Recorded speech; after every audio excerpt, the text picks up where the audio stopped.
Vote अभी तक तो मैंने किसी को दिया नहीं है, तो इस दफ़ा इंशाल्लाह इरादा किया है कि सिर्फ बल्ले को वोट देना हमने। फाड़ा लो भाई नवाज शरीफ है भाई जरा मर्जी है, ठीक है वोट नवाज शरीफ देना है। वोट दूंगा पीटीआई को। वोट किसी को नहीं देना। वोट इसलिए नहीं देना कि कोई भी जो है फ़ायदा नहीं दे रहा हमें। कोई भी जो आ रहा है सियासतदान हमें फ़ायदा नहीं दे रहा। वोट तहरीक लब्बैक को। रीज़न ये है कि वो एक ऑनेस्ट जमात है।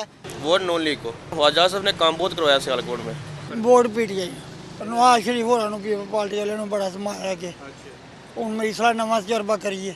वोट जनाब नवाज शरीफ का पक्का है साडा। वोट भाई तू जाहिर बात है पठान को वोट देगा।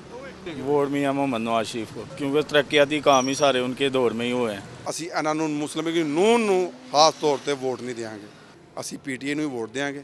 ਸਰ ਵੋਟ ਤੇ ਮੀਆਂ ਨਵਾਜ਼ ਸ਼ਰੀਫ ਸਾਹਿਬ ਦਾ ਇਨਸ਼ਾਅੱਲਾ ਜਿੰਨੀ ਦੇਰ ਤੱਕ ਜਾਨ ਹੈ। ਵੋਟ ਅਸੀਂ ਜਨਾਬ ਜਿਹਨੂੰ ਸਾਡਾ ਦਿਲ ਕੀਤਾ ਅਸੀਂ ਉਹਨੂੰ ਦੇਵਾਂਗੇ। ਅਸੀਂ ਦੇਣੇ ਕਿ ਮੁਲਕ ਦੀ ਬਿਹਤਰੀ ਵਾਸਤੇ ਜਿਹੜਾ ਸਾਡੇ ਮੁਲਕ ਦਾ ਬਿਹਤਰ ਸੋਚੇ ਅਸੀਂ ਉਹਨੂੰ ਵੋਟ ਦੇਵਾਂਗੇ। वोट नवाज शरीफ ख्वाजा मोहम्मद आसफ का। वोट अभी सोचा नहीं है। नून लीग को वोट दे, ख्वाजा आसफ को वोट देंगे। ख्वाजा आसफ जिंदाबाद। वोट जमात इस्लामी को।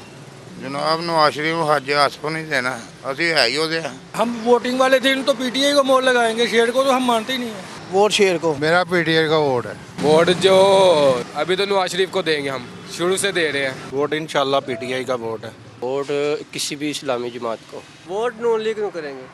दोनों में से जो अच्छा होगा। वोट नून लीग का ही है।